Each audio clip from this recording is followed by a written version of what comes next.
just gotta listen. Real talk that we talk about. Always talking. You just gotta listen. Yo, right back at y'all.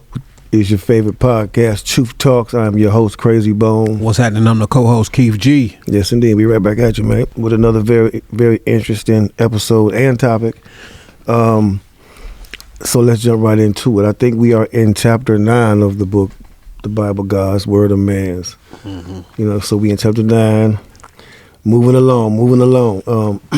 And the title of this chapter is Prophecies That Came True. Like we said before, I think we said on the last show that, the Bible is full of prophecy. Yep. A lot of prophecy. And, a prophecy was when, God's apostles, his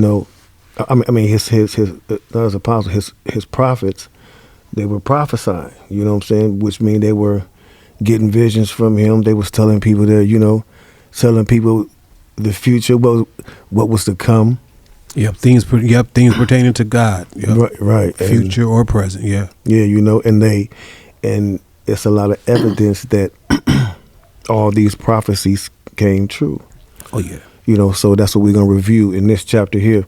The chapter intro reads, it says, humans cannot foretell the future with any certainty. Time and again, their efforts at prediction fail miserably. So a book of prophecies that did come true has to attract our attention. The Bible is such a book. So getting into the first paragraph, it says, many Bible prophecies have come true in such detail that critics claim that they were written after the fulfillment. But such claims are untrue. God, being almighty, is fully capable of prophesying. Biblical prophecies that came true are evidence of divine inspiration, not of late authorship. We will look now at some outstanding prophecies that came true, providing additional proof that the Bible is God's word, not just man's. So the fact that these Bible prophecies came true, it just provides further proof that the Bible is written by God, and right, not just by man. You know what I'm saying? So, we proved that back in the very first chapter. Oh yeah. You know what I'm saying? But let's get into some of the Bible prophecies, in the Bible that did come true. So you got to pay attention. I don't know if y'all know these stories in the Bible, but you need to go back and read them. You know what I'm saying? To determine for yourself. So it says, next paragraph says, Hezekiah was king in Jerusalem for about 30 years. In 740 BCE, he witnessed the destruction of his northern neighbor Israel at the hands of Assyria.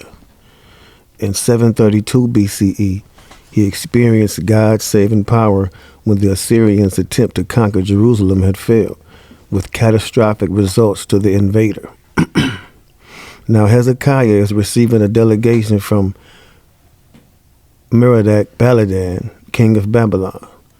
On the surface, the ambassadors are there to congratulate Hezekiah on his recovery from a severe illness. Likely, though, Merodach Baladan sees Hezekiah as a possible ally against the world power of Assyria. Hezekiah does nothing to dispel such an idea when he shows the visiting Babylonians all the wealth of his house and dominion. Perhaps he too wants allies against a possible return of the Assyrians. Mm-hmm. So, what you take for that? Man, to me, it's like, God always, he gonna look out, but what he does is send his message through, sometimes through angel, but sometimes at these times through prophets. He had through prophets to speak what his word is. So he sent his word through man to talk to man, and to me, it's a beautiful thing when you on, the right side of it, because he really telling you something, and, that's what God taking time to, try and send you a message, custom made message for you, usually. Yeah. So, I want to read this fourth paragraph too before we before I say anything. It says, Isaiah is the outstanding prophet. Isaiah is the outstanding prophet of that time, and he quickly discerns Hezekiah's indiscretion. He knows that Hezekiah's surest defense is Jehovah God, not Babylon, and tells him that his act of showing the Babylonians his wealth will lead to tragedy. Days are coming, says Isaiah, all that is in your own house and that your forefathers have stored up down to this day will actually be carried off to Babylon. Jehovah decreed, nothing will be left. So after Hezekiah showed him all his wealth, showed him everything that was in his house, the prophet Isaiah came and said, yo, man, that was a big mistake showing them everything you just did. You know what I'm saying? Because now, you know what I'm saying? Hezekiah was thinking he could use them, for security, just in case the Assyrians come back.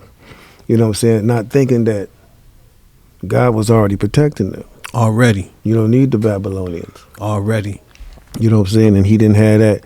He didn't have that faith. And it said, you know what I'm saying? And God told him, God sent Isaiah to tell him, he was like, yo, look, days are coming, and all that is in your house and that your forefathers have stored up to this day will be carried off to Babylon. Yeah. And that happened. Yeah, it do. You know what I'm saying? And that come by prophetic word. And it's not like he just came and snatched everything up, which he got the power to do and could do whatever you want to do, but he even do it like that. He sent somebody at least with a warning. Exactly. Let's keep reading it.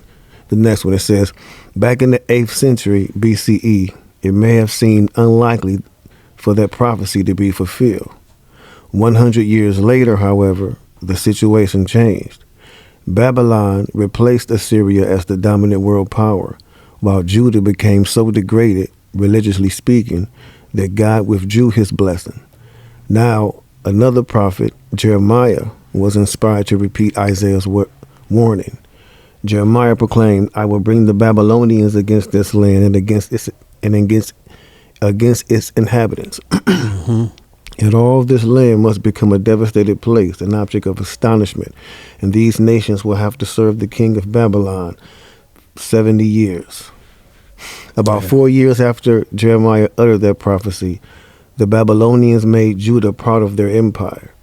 3 years after that, they took some Jewish captives, along with some of the wealth of the temple at Jerusalem, to Babylon. 8 years later, Judah revolted and was again invaded by the Babylonian king, Nebuchadnezzar. This time, the city and its temple were destroyed. All its wealth and the Jews themselves were carried off to distant Babylon, just as Isaiah and Jeremiah had foretold. So another prophet by the name of Jeremiah confirmed what the prophet Isaiah said 100 years later. 100 years later. And, Jeremiah was inspired to repeat the same warning. He told him, he said, the Babylonians is going to come against this land and against the inhabitants, and this land is going to become a wasteland. It's over for y'all, basically. Yeah. And did it come true? 4 years later, the Babylonians made Judah part of their empire. 3 years after that, it says they took some Jews captive, and they took some of the wealth. So it just like the prophecy said earlier, it definitely happened. In that 70 years, in that time period, that's when Daniel and Shadrach, Meshach, and Abednego was up in there and captive under that, because they was princes. But we probably get on to some. That's what's coming up. You already know. Exactly. So going to the next paragraph, it says, the Archaeological Encyclopedia of the Holy Land notes that when the Babylonians' onslaught was over, the destruction of the city, Jerusalem, was a total one. Archaeologist W.F. Albright states, excavation and surface exploration in Judah have proved that the towns of Judah were not only completely destroyed by the Chaldeans in their 2 invasions, but were not reoccupied for generations, often never again in history. Thus, archaeology confirms the shocking fulfillment of this prophecy. Again, archaeologists' research has proved that these events did take place exactly as the Bible tells us. The excavations they conducted shows that Judah was completely destroyed. You know what I'm saying? So, man, it's very accurate, man. To the T. Very accurate. You know what I'm saying? And like I said, it's not just going by what the Bible say. It's going by secular proof. These archaeologists and these scientists, they done went out there and they've been digging in the earth and flying into space for years. All them folks that study time periods and all that. Yeah, they know what it is. And their evidence proves what the Bible says. Period. Time and again. It's undeniable. Moving on, it says the next up here, it says the fate of Tyre. Ezekiel was another ancient writer who recorded divinely inspired prophecies. He prophesied from the end of the 7th century BCE on into the 6th, that is, during the years leading up to the destruction of Jerusalem, and then during the first decades of the Jews' exile in Babylon. Even some modern critics agree that the book was written at approximately this time. Ezekiel recorded a striking prophecy about the destruction of Israel's northern neighbor, Tyre, which had gone from a position of friendship with God to one of enmity. He wrote, "This is what the sovereign Lord has said. Here I am against you, O Tyre, and I will bring up against you many nations, just as the sea brings up its waves. And they will certainly bring the walls of Tyre to a ruin and tear down her towers. And I will scrape her dust away from her and make her a shining, bare surface of a crag. And your stones and your woodwork and your dust, they will be placed in the very midst of the water." So we have another prophet, Ezekiel, you know what I'm saying, that prophesied about, the destruction of this little city called Tyre. And it said that the people in this city went from a good relationship with God to just not paying attention or listening to him at all no more. Yeah. You know what I'm saying? And, God was like, hey, I got to go see these people. Like, what's going on? Like, what happened? What's going on? You know what I'm saying? And kind of like real. Now, huh? Yeah, definitely. So, bro, it's real, man, like I say, like, we really don't need to. I mean, yes, we do. I ain't gonna even say that we do need to. I was gonna say, for us, like, we got, it seemed like this is common sense, but, everybody don't think like that. So that's why it's good no doubt. That's why it's, good to put it out. Yep. To put it out here. And for those that may not know what the word enmity means, the definition is a state of being deep-seated ill will, or the feeling of a hostile person. Mm-hmm. So God told these residents of this city, through the prophet of Ezekiel, that he was going to bring up against them many nations because they didn't listen to him, and he was going to bring the city of Tyre to complete destruction. So let's keep reading. It says, "Did this really happen? Well, a few years after Ezekiel uttered the prophecy, the king of Babylon, Nebuchadnezzar, laid siege to Tyre. It was not, however, an easy siege. Tyre was particularly situated on the mainland, but part of the city was on an island about a half a mile offshore. Nebuchadnezzar besieged the island for 13 years before finally submitting to him. It was, however, in 332 BCE that Ezekiel's prophecy was finally fulfilled in all its detail. At that time, Alexander the Great, the conqueror from Macedonia, was invading Asia. Tyre, secure on this island location, held out against him.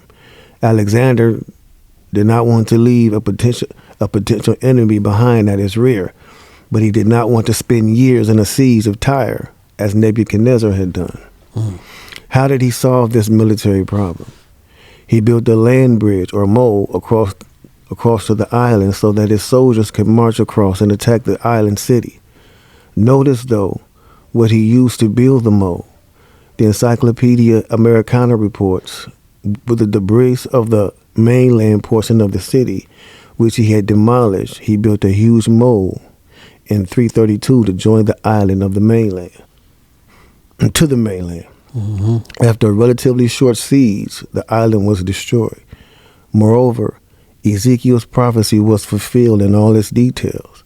Even the stones and the woodwork and dust of old Tyre were placed in the very midst of the water. It's crazy. Yeah, you ain't playing. It's crazy. You know what I'm saying? So just like the Bible said, that's what happened. Yeah. And it's all proof. Like, this is why you're not taught this in school. Because, and it kills me that they can speak about people that was back in that time. They can speak about people that was back in that time, but they won't, you know what I'm saying, but they won't believe that that these things, but the Bible speak about real people that was back in them days. I was taught about Alexander the Great in school. Yeah, he was in there. He in there. Alexander the Great is in the Bible. Yeah. So how can he be real and not all the other people be real? Yeah.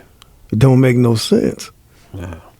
Like, for real, bro. Yeah. So, man, so that's why even some of these prophetic words will come, even because things like that. Because men to get, my grandma used to say, wrongs to doubters. You know what I'm saying? But men to get besides themselves. You know what I'm saying? So True. God has to send you something, even a warning before the hit go down. You know what I'm saying? Any parent is supposed to be able to parent their child. And we as kids, you know, so when he do things like that, it's not because of this or because of that. It's because of something that we've caused. It wouldn't have to be every note that would come from him would be something cool. You know what I'm saying? Because that's the type of God that he is. You know what I'm saying? He don't want to send I got to send this to correct you. But he got to correct you. You know what I'm saying? Say those he love, he going to chasten. You know what I'm saying? Got to. It's bro, and it's being done out of love. Exactly. He could just let you keep doing what you're doing and just be like, you know what? And keep doing. You know what I'm saying? Like, you're like, he's still like to the end. He gonna be like, no, man, no, that ain't the way. That ain't the way. To the end, and you know it because you always hear it when you about to do something bad. No. But you just resist and do it anyway. And then that'll grind out, and he'll give you over to that thing, what's called that reprobate mind he was talking about, where he'll just give you a delusion to, is this the way you want to go, and just go that way. But he don't want nobody to be lost, though. You know what I'm saying? That's the best part. The last paragraph of this, talking about the city Tyre, it says, a 19th century traveler commented on what was left of ancient Tyre in his day, saying, of the original Tyre known to Solomon and the prophets of Israel, not a vestige remain except in its rock, cut sculptures on the mountainsides and in fountain walls. Even the island, which Alexander the Great and his siege of the city converted into a cape by filling up the water between it and the mainland, contains no distinguishable relics of an earlier period than that of the Crusades. The modern town, all of which is comparatively new, occupies the northern half of what was once the island, while nearly all the remainder of the surface is covered with undistinguishable ruins. This is just basically more proof that the prophecy was fulfilled in detail. Mm-hmm. Seriously, you know what I'm saying? Like, this is facts, y'all. This wasn't in the history books for a reason. They put all that garbage in there. The next subheading. The next subheading says Babylon's turn. It's a prophecy about Babylon. Back in the 8th century BCE, Isaiah, the prophet who warned the Jews of their coming subjugation by Babylon, also foretold something outstanding: the total annihilation of Babylon itself. He foretold this graphic detail: here I am arousing against them the Medes. And Babylon, the decoration of kingdoms, the beauty of the pride of the Chaldeans, must become as when God overthrew Sodom and Gomorrah. She will never be inhabited, nor will she reside for generation after generation. The prophet Jeremiah also foretold the fall of Babylon. which would take place many years later. And he included an interesting detail. There is a devastation upon her waters, and they must be dried up. The mighty men of Babylon have ceased to fight. They have kept sitting in their strong places. Their mightiness has run dry. Now again, the same two prophets, Isaiah and Jeremiah, also foretold about the destruction of the city of Babylon.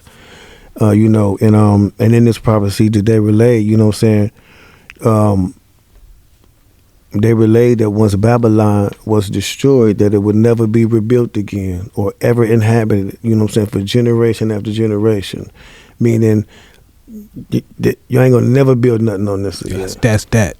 That's that. You're never gonna build anything here. God said it's not gonna happen. Don't even try. No. Even a new city. You know what I'm saying? Real. You know what I'm saying? So let's keep reading. It says, in 539 BCE, the time of Babylon's rule as the preeminent royal power came to an end when the vigorous Persian ruler Cyrus, accompanied by the army of Media, marched against the city. What Cyrus found, however, was formidable. Babylon was surrounded by huge walls and seemed impregnable. The great river Euphrates, too, ran through the city and made an important contribution to its defense. So Babylon was conquered in 539 BCE. Right. And it was conquered by a ruler of Persia, a man named Cyrus. You know what I'm saying? And he was accompanied by the army of Media. And but remember Cyrus, what he found when he got to Babylon, was he looked and he was like, yo, it's gonna be impossible to penetrate this, you know what I'm saying? To get through this, So let's read how he made it happen. It says, the Greek historian Herodotus describes how Cyrus handled the problem. He placed a portion of his army at the point where the river entered the city, and another body at the back of the place where it issues forth, with orders to march into the town by the bed of the stream as soon as the waters became shallow enough. He turned the Euphrates by a canal into the basin, an artificial lake dug by a previous ruler of Babylon, which was then a marsh on which the river sank to such an extent that the natural bed of the stream became fordable. Hereupon the Persians, who had been left for the purpose at Babylon by the riverside, entered the stream, which had now sunk so as to reach about midway up a man's thigh, and thus got into the town. In this way the city fell, as Jeremiah and Isaiah had warned. But notice the detailed fulfillment of the prophecy. There was literally a devastation upon her waters, and they were dried up. It was the lowering of the waters of the Euphrates that enabled Cyrus to gain access to the city. Did the mighty men of Babylon cease to fight as Jeremiah had warned? The Bible, as well as the Greek historians Herodotus, Xenophon, records that the Babylonians were actually feasting when the Persians' assault occurred. The Nabonidus Chronicle, an official cuneiform inscription, says that Cyrus' troops entered Babylon without battle, likely meaning without a major pitched battle. Evidently, Babylon's mighty men did not do much to protect her. So some of the details of the prophecy said that, that there's a devastation against the waters and they'll be dried up. Right. The mighty men of Babylon have ceased to fight. They kept sitting in their strong places. Their mightiness has run dry. Now, this is what God said would happen to Babylon when Cyrus came in and did what he did. And what happened? That is exactly what happened. In the Bible as well as the Greek historians, other historians, this dude Herodotus and Xenophon, They wrote in their records that, the Babylonians were actually having a feast. They was kicking back. They was chilling. You know what I'm saying? They was so not worried about nobody attacking them and being successful. They ain't even like, you know what I'm saying? Yeah. They was caught totally off guard. Slipping. Nobody was even at the gate. They having a good old time. Yeah. Drinking, kicking it, out them big old cup things. You know what I'm saying? Having a good time. And who you think caused all that to happen? God himself. Because when he wants something to happen, when he want to maneuver something to happen, that's what he do. That's the whole reason he gave us the Bible, to show us, man, look. Yeah. What I'm telling y'all I'm going to do for y'all is true, because look what I did for them. Exactly. And It happened. that's a good point that you said like that, because that's how we should look at it. That's what it's meant to be looked at. Exactly. Like, oh, this is what you did for the other folks. Oh, Right. man, I know you got me too, even though, because some of them dudes' stories, it didn't look good. You know what I'm For saying? To real. be the dude or the woman's going through some of them things, Yeah. it didn't look good in the middles. You know what I'm saying? But he always, man, he was with him. True talk, man. He fixed it. So let's the next paragraph says, what about the forecast that Babylon would never be inhabited again? That was not fulfilled immediately in 539 BCE, but unerringly the prophecy came true.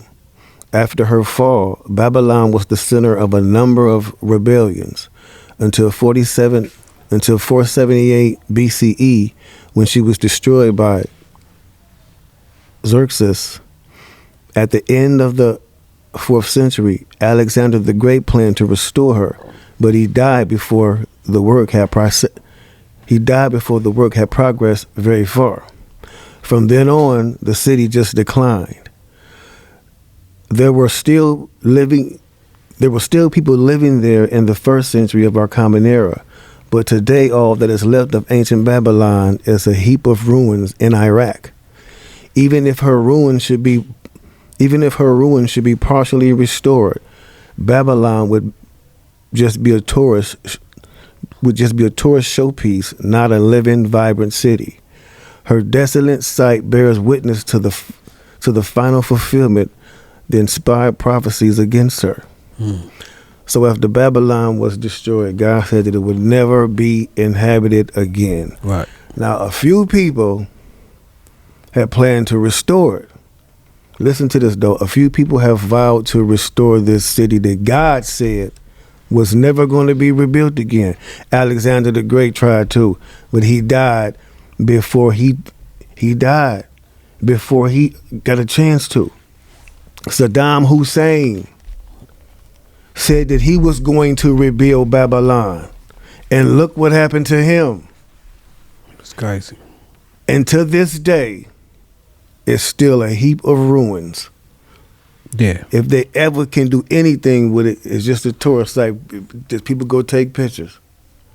Period. It would never be a city just like God said. Yeah, his word ain't he ain't playing like how we be playing. When he say something, it's what it is. He said, even if you try to build a new city, no. What did I say? Yeah. That's how dirty and filthy that place was. Same as Sodom and Gomorrah. Man. Never to be rebuilt again. Like, you know what I'm saying? So that's the power. That's the power of God, man. Like, it's real. So the next subheading says the March of World Powers. This gets interesting here. Mm-hmm. In the 6th century BCE, during the Jewish exile in Babylon, another prophet, Daniel, was inspired to read some remarkable visions foretelling the future course of world events. In one, Daniel describes a number of symbolic animals that displaced one another on the world scene. An angel explained that these animals foreshadow the march of world powers from that time onward. Speaking of the final 2 beasts, he says, the ram that you saw possesses the 2 horns. The ram that you saw possessing the 2 horns stands for the kings of Media and Persia. And the hairy he-goat stands for the king of Greece. And as for the great horn that was between his eyes, it stands for the first king. And that one having been broken, so that there were 4 that finally stood up that finally stood up instead of it. There are 4 kingdoms from this nation that will stand up, but not with his power. This prophetic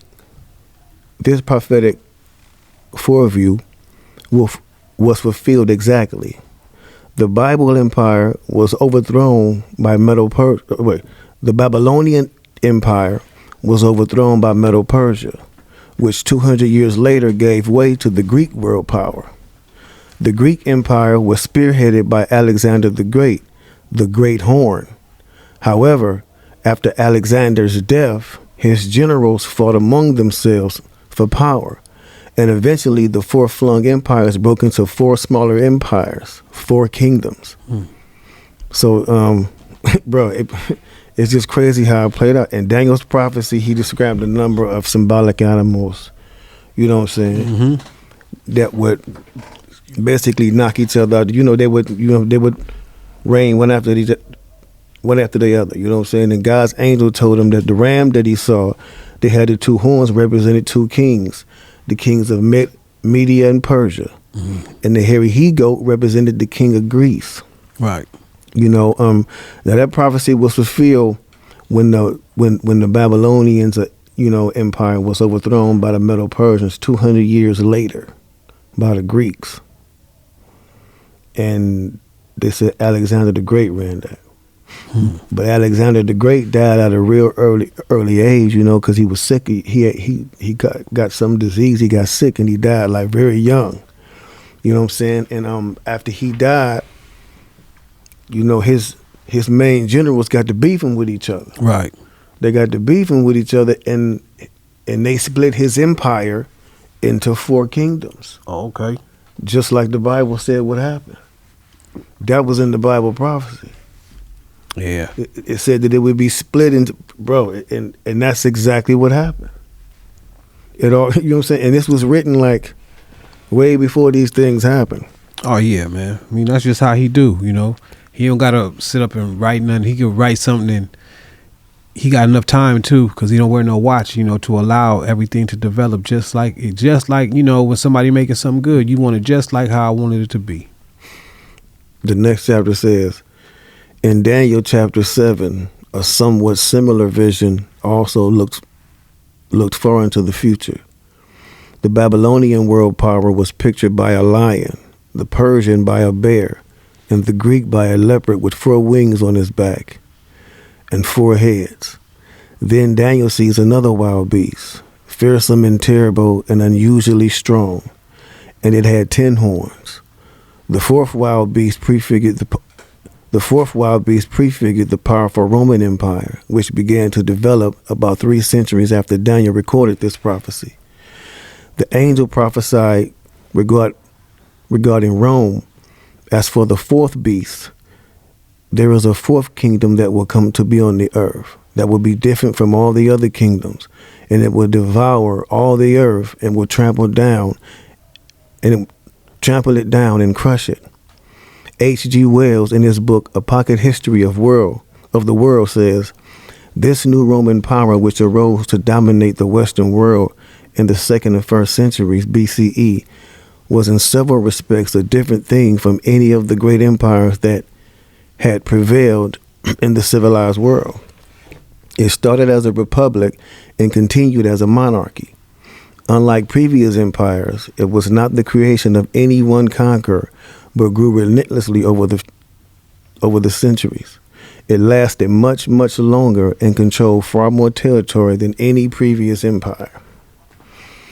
So, just notice the empire is getting bigger and bigger. Yep. One coming up swallowing swallowing one after the other. That's how it is. It's great. So there was an additional wild beast that Daniel spoke about, and he described it as he described it as being like something fearsome, terrible, and unusually strong, and it had 10 horns. Now this wild beast represented the powerful Roman Empire. And this kingdom was different, they say, because it was different because, it ruled for much longer. It was much powerful than the other ones. It ruled for way longer than they ruled, and ruled over much more territory. Yeah, Roman Empire was thick. Oh yeah. They, you know what I'm saying. So they were the dominant world power, and like, bro, it's just crazy how God breaks down like the order of all the world powers, what it was going to be. And like the descriptions, like how he compared them to animals, like if you look at it, bro, it's he compared them to wild beasts. And look how every nation is represented by a wild animal. Yeah, it is. By America's the eagle, Russia's the bear. Yep. China's the what? Yeah, bro, it's wild. You know what I'm saying? It's great. They the dragon. Okay. Yeah, I think, but I don't know. But yeah, it's crazy if you think about it. Right. It's deep. So we're gonna keep reading. It says what though about the 10 horns of this huge beast? The angel said, and as for the 10 horns, out of that kingdom there are 10 kings that will rise up, and still another one will rise up after them, and he himself will be different than the first ones. And the 3 kings he will humiliate. How does this work out? Well, when the Roman Empire started to deteriorate in the 5th century CE, it was not immediately replaced by another world power. Rather, it disintegrated into a number of kingdoms, 10 kings. Finally, the British Empire defeated the 3 rival empires of Spain, France, and the Netherlands to become the major world power. Thus did the newcomer horn humiliate the 3 kings. So, in the prophecy where it says that it would be another horn that rose up, and this horn would be powerful, and it would humiliate the 3 kings.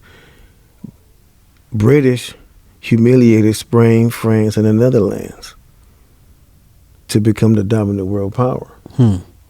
So, like, bro, it's crazy because it all adds up.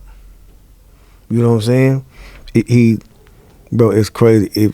He breaks it all the way down. You know what I'm saying? Like, and just like when you even go further to see how, because in the Bible it said that the 7th world ruler would be a dual world power, and that dual world power is America and Britain, because we always they always tied with, like, America and Britain is always tied up with each other. You know what I'm saying? So that's the dual world power, the 7th world power. We are living in the 7th world power. It's crazy. That's why America is so crazy, bro. Like, that's why don't nobody like us. People want to come here. They think it's this attraction of this false freedom. You know what I'm saying? That they promote over here. You know what I'm saying? Like, you be free. You know what I'm saying? You get what you want. You live a life. You know what I'm saying? White, nice house. Like, you know what I'm saying? It's like, it's all a facade. Yeah, man. Even with these prophecies, there's so many of them even too, man. Even the birth of Christ was prophesied thousands of years before. Well, I ain't gonna say thousands. I'm making the story big. The fish was this big, y'all. It was this big. Look, a million years before. Years they said it. But long hundreds of years or whatever it was before he was even born, down to the place where he would be at, and all that. I mean, I ain't shocked by it, because I know that's how somebody that's just great, like how God do. That's just how he get down. It's what I don't understand why that's kind of hard to believe that he gonna do what he say he gonna do. You know what I'm saying? That's like if you put into your regular things, if a rich man that's like a billionaire say he finna do this and that tomorrow, I'm gonna buy this and buy that tomorrow. You supposed to look at it just like that, and that's on a lower scale. He finna go get what's in his means. What you think God gonna do? Yeah. Exactly, bro. I mean, yeah. I mean, yes, but it's just like, again, like, this is what should have been taught. Yeah. In school. Like, for real. Like, and I know people, like, be like, like, everything went left. You know, and God knew it wasn't going. You know, it wasn't going to be like that. Yeah. You know what I'm saying? But it's just crazy how, you know, like they would rather teach us stuff that really, they want to teach us how man oppress other man to get to this fine land. Yeah. You know what I'm saying? They want to teach us stuff like they like how we had to go kill all these people in war just so you could be free. Yeah. Bro, but it's a fake freedom. It's a false freedom. And you ain't do that. You was fighting for your freedom anyway. We just happened to, you know what I'm saying? People just happen to be here. It ain't like nobody was just taking up for the whole thing. It's people, human beings without the spirit of the Lord, you ain't even capable of thinking past yourself. You know what I'm saying? So that let me know that that's out right there. And if you're thinking about him like that, you know, some of these prophecies that was, you know what I'm saying, professed, you know, some of the guys that they even came to had time to adjust, you know, time to do their thing, and they still didn't. True. With arrogance or whatever it was with it, you know, how people be. So, you know. Yes, indeed. Yes, indeed. Reading on, it says, the next subheading says, Daniel's prophecies after the fact. The Bible indicates that the book of Daniel was written during the 6th century BCE. However, the fulfillments of his prophecies are so exact that critics claim it must have been written about 165 BCE, when a number of the prophecies had already been fulfilled. Despite the fact that the only reason for making this claim is that Daniel's prophecies were fulfilled, this late date for the writing of Daniel is presented as an established fact in many reference works. So the Bible tells us when the book of Daniel was written, it said about 6th century BCE. But, you know, critics got to step in and say, nah, that ain't when it was written. It was written in 165 BCE, and let me tell you how I know. Exactly, man. That's how they be, though. You know what I'm saying? Like, you know, this happened. This had to had happened after, you know, after the prophecy, you know, and they saw it happen, and they went there and tried to write. Bro, like, they understand that you're going to be called to account for all these questions and trying to mislead people, not just for the questions, because it's like you're asking the question, but you're not answering, but they're not asking to actually get answers. Yeah, exactly. You know what I'm saying? Exactly. I don't know if I made sense, but you know, that make perfect sense. Yeah, it's like they asking about it. You know, they exploring it, they researching it, they studying it, and they even admitting to a higher power, but they refuse to submit. Yeah. Refuse, you know. Man, what was I at? Oh, okay. Next paragraph, it says, against such a theory, though, we must weigh the following facts. First, the book was alluded to in Jewish works produced during the 2nd century BCE, such as the first book of Maccabees. Also, it was included in the Greek Septuagint version, the translation of which began in the 3rd century BCE.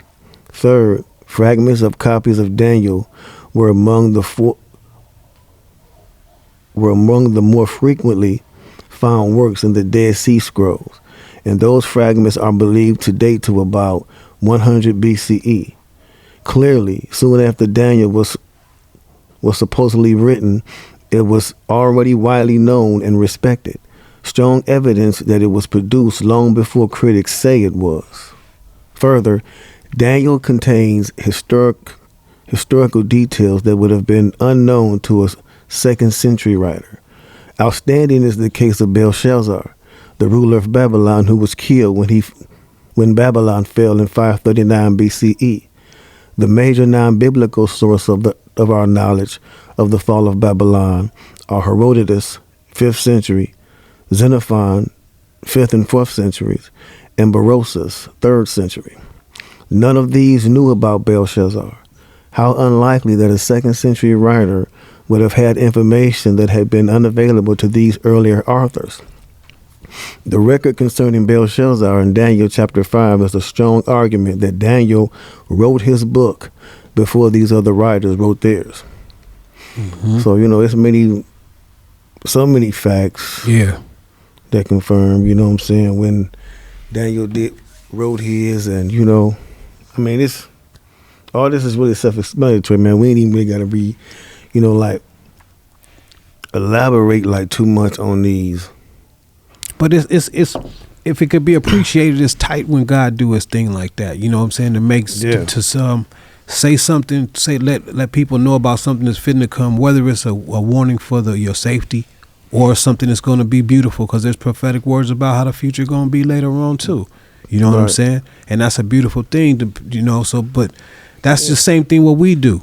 You like what y'all did when y'all left Cleveland. What you say y'all said, hey, we finna come back with Easy and shoot our first video over here. You know what I'm saying? Mm-hmm. You trying to shoot the best things out there like that. You know what I'm saying? Definitely. But speak. But it could go the other way for things too. But I mean, that's how we's really supposed to look at it. But I don't know why men find it hard to believe in what God did. You know what I'm saying? They're quick to believe in something else, because people gonna believe in something. A lot of people gonna I was wondering, how was you talking with that cup like that? It was good. I said, I hadn't seen it all. A lot of people going, and it's sad though, bro, because a lot of people going, run up on them in the last minute, and that reaction is going to be exactly what it is in the Bible. Get away from me. He did say that, depart from me, you workers of iniquity. I never knew you. You know what I'm saying? You didn't accept my son, Christ. Can't wait to the last minute, man. But hey, man, no. You would want to do that while the blood is running warm in your veins. Exactly. That's real. Because why even change? Ain't nothing else, man. Ain't nothing else out here. I mean, nothing else, bro. Nothing. We done seen it all. That's what I'm glad. I was just about to say something like that. We done seen that. Like we done seen it. We done been around the world, man. Like, you know what I'm saying? Like, trust me. Underneath, what Australia under there. On top of it, I'm telling you, like, for real, it's the same everywhere. And it ain't people is people. It ain't nothing better. People is people, and man is keeping everybody divided with its borders for power and greed. Yeah, but that's a whole nother show. We'll get into that. I agree with that there. So it says the next hold on, wait, where we at? Oh, this is the last paragraph on this, I think. It says, finally, there are a number of prophecies in Daniel that were fulfilled long after 165 BCE. One of these was the prophecy about the Roman Empire, mentioned earlier. Another is a remarkable prophecy foretelling the arrival of Jesus, the Messiah, just like you was talking about earlier. Mm-hmm. Next subheading says, the coming of the Anointed One. This prophecy is recorded in Daniel chapter 9 and reads as follows. Y'all got to pay attention, because it lost me when I was reading it the first time. It said 70 weeks of years, or 490 years, are decreed upon your people and upon your holy city. The Amplified Bible. What was to happen during these 490 years? We read, from the going forth of the commandment to restore and to build Jerusalem unto the coming of the Anointed One, a prince shall be 7 weeks of years and 62 weeks of years. So this is a prophecy about the time of the coming of the Anointed One, the Messiah. How was it fulfilled? The command to restore and to build Jerusalem went forth in the 20th year of Artaxerxes, the king of Persia, that is, in 455 BCE. By the end of 49 years, 7 weeks of years, much of Jerusalem's glory had been restored, and then, counting the full 483 years, 7 plus 62 weeks of years, from 455 BCE, we arrive at 29 CE. This fact, in fact, the 15th year of the reign of Tiberius Caesar, the year when Jesus was baptized by John the Baptizer. At that time, Jesus was publicly identified as God's son and began his ministry of preaching the good news to the Jewish nation. He became the Anointed One, or Messiah. So I hope y'all paid attention, because And he was born. Yeah. I understand what the paragraph was saying, but like what was throwing me off was the when it did like 7 plus 62 weeks of years. I'm like, Yeah, that's kind of no, but I'm gonna go back and like get it though, yeah. They used to talk like that back in the day. because I didn't even realize that time went backwards first, and then when it got all the way down, it started coming back up. I'm sorry.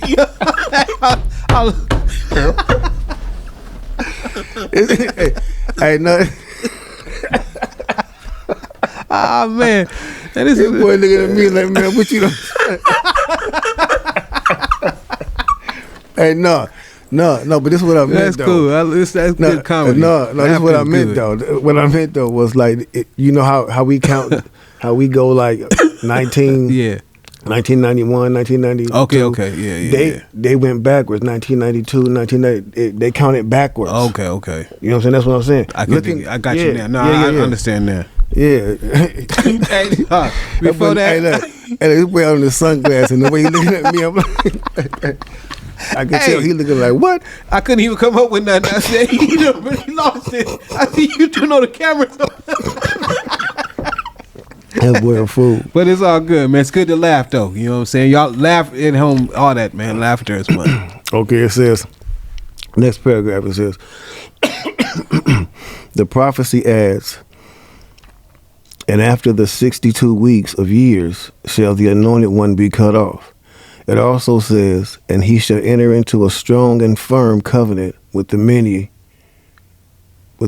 for 1 week, 7 years. And in the midst of the week he shall cause the sacrifice and offering to cease. In harmony with this, Jesus went exclusively to the many, the fleshly Jews. On occasion, he also preached to the Samaritans, who believed some of the scriptures, but had formed a sect separate from the mainstream Judaism. Then, in the midst of the week, after 3.5 years of preaching, he gave up his life as a sacrifice and was thus cut off. This spelled the end of the Mosaic law with its sacrifices and gift offerings. Hence, by his death, Jesus caused the sacrifice and offering to cease. So this prophecy spoke of the time when Jesus would arrive. It spoke about the many people that he would reach out to, Jews and, like other people. Yeah, as well. I'm glad of that part, because he said, I came in my own, receive me not. So Definitely. Those that do believe, I give powers to become sons and daughters. You know what I'm saying? Right, and as you know, it all came. He gave his life as a ransom, and we know that all this came true. Oh yeah. But not only did it come true, it came true in exact detail. Yes, that's 100% true, and he living now. And the entire world goes about like there are people that believe this in the entire world, in every corner of the world. There's people that believe the same story. Yep. People that it's illegal to believe that this story over there believe that this is true. You know what I'm saying? People have, when it was illegal back then, still is. You know what I'm saying? And some still, places, in some places real cold. Yeah. But when it was back then, those people still believe this, because this is it ain't even no option. You know what I'm saying? Not to be, we ain't car salesmen or nothing like that, but it ain't even no option. You know what I'm saying? But that's why, even going back to the prophecies, the majority of them, like I said, there was great ones when you're talking about the birth of Christ, a Savior that we gonna need, you know what I'm saying, for our entire life. But then there's the ones that was warning people about the destruction that he finna kick up dust too. You know what I'm saying? Those things was only done, like we was talking about earlier, out of love. And if we could correctly understand them, those things ain't no different than what we want in the household when we got children, right? For real. We want to come in and say, hey, you know what, this summer I'm going to take you to Disneyland, or what's that thing when you go sleep forever, Florida and all that, you know what I'm saying? Yeah. To the whole thing. That's saying the same kind of thing, but at the same time, when they don't do this and that, it's a consequence at the same time with it too. And that's what we want we ask for that. True. And we want to deprive God of that. You know what I'm saying? I hear you. Next paragraph, it says, nevertheless, for another 3.5 years, the newborn Christian congregation witnessed solely solely to Jews and later to the related Samaritans. In 36 CE, however, at the end of the 70 weeks of years, the Apostle Peter was guided to preach to a Gentile, Cornelius. Now, the covenant with the many was no longer limited to the Jews. Salvation was preached also to the uncircumcised Gentiles. Because the Jewish nation rejected Jesus and conspired to have him executed, Jehovah God did not protect them when the Romans came to destroy Jerusalem in 70 CE. Thus Daniel's further words were fulfilled, and the people of the other prince who shall come will destroy the city and the sanctuary. Its end shall come with a flood, and even to the end there shall be war. The second prince was Titus, the Roman general who destroyed Jerusalem in 70 CE. It's deep. Yeah, man. It's deep, bro, because it's like a story but a true story. This is a true story. Like it's True story. It's real though. You like if you got to get into it, and you got to, like, when you really understand it, and you see how this book is put together, you will know yourself, yo, no, they couldn't have. Yeah. Because they don't even understand it, I'm telling you. That's why you said earlier too, it's not in schools. If the Bible was in school and studied in school and stuff like that, there would be a different type of human being walking around here. Exactly. Trust me. Exactly. Because it do that to you when you start, when you pray, of course, for discernment. Lord, bless your Holy Spirit to let me know what's going on, because some of these words is big or whatever it is. You know what I mean? Mm. Or you might not understand whatever it is, but he'll give you understanding. If they were taught the truth, everybody would be like, you know what I'm saying? Like, it's would crazy, you bro. couldn't help but be different, even though we still are sinners, because we live in sin still. No matter what you've done, you know what I'm saying, you still are vulnerable to it, but not practicing it. You know what I'm saying? There's a difference in those two situations versus not. There's a man that don't think about God, you subject to do anything, Jack. Exactly. Real talk. Going on to the next paragraph. It says, the next subheading says, prophecy that was inspired. In this way, Daniel's prophecy of the 70 weeks was fulfilled in a remarkably exact manner. Indeed, many of the prophecies recorded in the Hebrew scriptures were fulfilled during the first century, and a number of these had to do with Jesus. The place of Jesus' birth, his zeal for God's house, his preaching activity, his betrayal for 30 pieces of silver, the manner of his death, the fact that lots were cast for his garments, all these details were prophesied in the Hebrew scriptures. Their fulfillment proved without a doubt that Jesus was the Messiah, and it demonstrated again that the prophecies were inspired. So this is why we say, men couldn't have written this book on their own and predicted the place where Jesus would be born. How he would be portrayed. You know what I'm saying? And they weren't even thinking about somebody like, you know what I'm saying? Like, down to casting lots for his garments. Bro, down to those very points. And it all happened. And I like how you read that out too. That was damn near like a 16. You know what I'm saying? That you did at the end part. I'm like, yeah, that's because that's exactly what happened. And it was a lot of them about, you know what I'm saying, Christ. All of those ones, and they all was true, down to the casting for the lots for his clothes. He had this seamless thing. It was, you know what I'm saying, what he was belling in, they wanted that. Down to him dying and the way he would die. And the way he would die, all of that. And be resurrected. And be resurrected at the same. And look, he told the cats and dogs he was going to do that too. He said, look, but they still really didn't even get it and believe it though. You know what I'm saying? They believed it, but they was still like, dang, nah.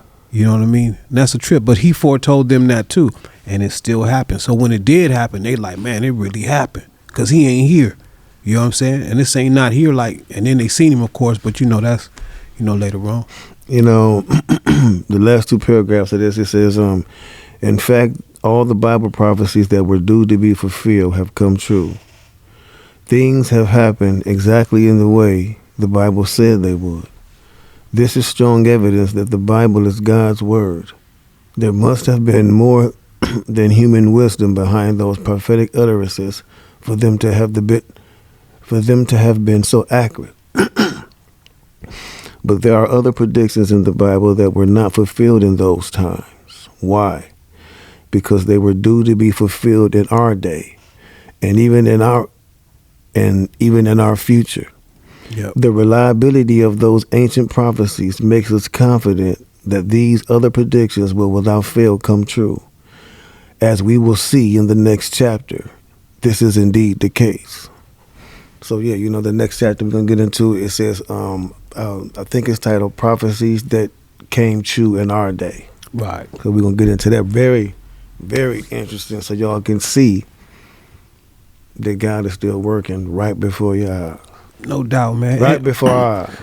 And some of the prophecies, not so all of them is dope, but even look at the ones that God made to Abraham. You know what I'm saying? And Abraham was even kind of finding, how I'm finna be a father of many nations. I don't even got no kid yet. And I'm old, you know what I'm saying, already. I'm not a young cat, For real.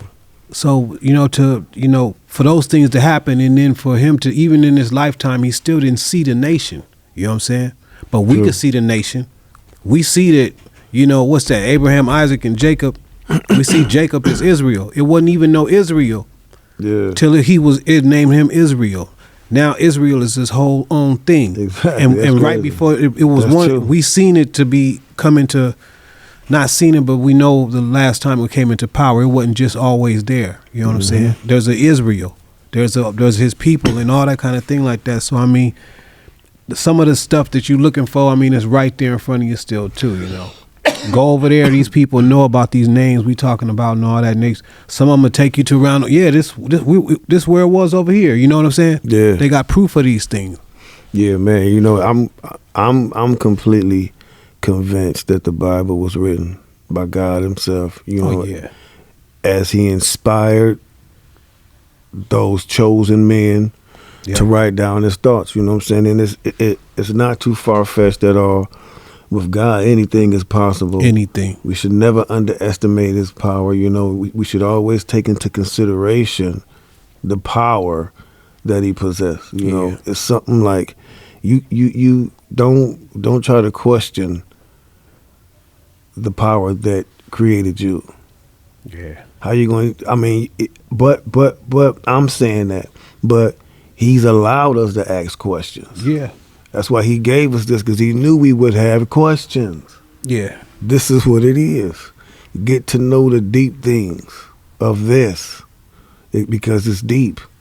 Deeper than you. It ain't just about reading scriptures and holding them close to you. No, it's about reading them and meditating on them and understanding that they real. Yeah. Like for real. Even the desire to, you'll start to do it. Because sometimes in the beginnings, years and years ago, I'd read to say I read something. I ain't retain nothing at all. You know what I'm saying? Just, I read 2 pages because I'm thinking that that's what's supposed to be good. But that wasn't the way I was supposed to be doing that. Once I started wanting an appetite, He developed me an appetite to want to read His word and stuff like that. Then you get to looking at it differently. And He get to showing you different things like, hey, you need this. I ran from it. I didn't know I need that with His word like that. I didn't know that it would be a part of my life like that when I was a younger dude. And I wished that I did like that, you know what I'm saying? But y'all got a shot too. If y'all still got some youngsters out there, you know what I'm saying? Hey, look here. Ain't nothing out there, G's. Man, I should about to say that. Ain't nothing else out there, man. You see the cycle been going for all these. Ain't nothing else out there. It's getting old. It's getting old. This world is getting old. It's passing away. Yeah. Don't pass away with it. I'm telling you. The whole system is going down. Down in flames. But check it out, man. We thank y'all for joining us for another episode, man. Thanks for lending us your ear. Yeah. Y'all know we always enjoyed the conversation, so we'll get at y'all on the next one. But until then, just remember, the truth is always talking. Just gotta shut up and listen. Truth talk, truth make the truth talk, truth talk. It's always talking. You just gotta listen. Real talk.